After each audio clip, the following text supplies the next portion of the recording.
Pagbasa mula sa Gawa ng mga Apostol. Patuloy namang lumago at lumaganap ang salita ng Diyos. Bumalik sina Bernabe at Saulo mula sa Jerusalem pagkatapos ng kanilang misyon. Isinama nila si Juan, na tinatawag ding Marcos. May mga propeta at mga guro sa iglesia sa Antioquia. Sina Bernabe, Simeong Binansagang Negro, Lucio ng Cirene, Manahem na lumaking kasama ng tetrarkang si Herodes, at si Saulo. Kasalukuyan silang sumasamba sa Panginoon at nag-aayuno ng magsalita ang Espiritu Santo. Ibukod ninyo sa akin sina Bernabe at Saulo para sa gawaing itinakda ko sa kanila.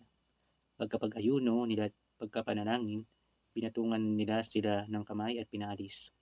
Sugo sila ng Espiritu Santo at bumaba sila pa Seleucia at mula rooy naglayag pa Cyprus.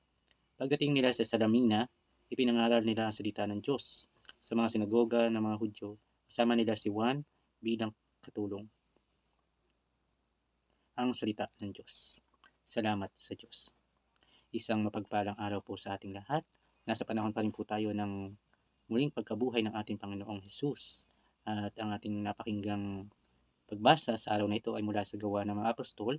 At ito yung pahayag na lumalago ang iglesia o ang simbahang itinatag ng ating Panginoon noon unang Pentecostes. At lumaganap ito sa buong Jerusalem at maging sa labas ng Jerusalem sa mga hintil. Ganyan kumilos ang Diyos. Nais niya tayong iligtas. Nais niya tayong makasama niya sa wakas ng panahon. At ito ay sa pamamagitan ng mga gawa ng ating simbahan.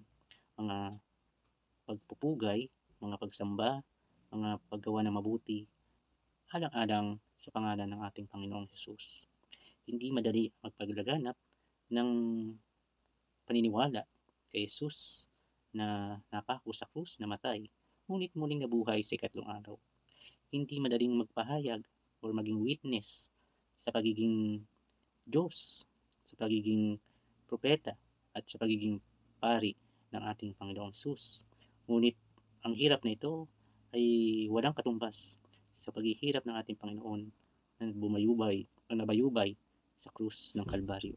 Kaya mga kapatid, naway ang bawat isa sa atin ay magkaroon ng lakas ng loob na ipahayag ang salita ng Diyos sa buong daigdig, sa buong mundo, at tayo rin ay makakasama ng Diyos, ng ating Panginoong Hesus, sa langit na kanyang kaharian na walang hanggan.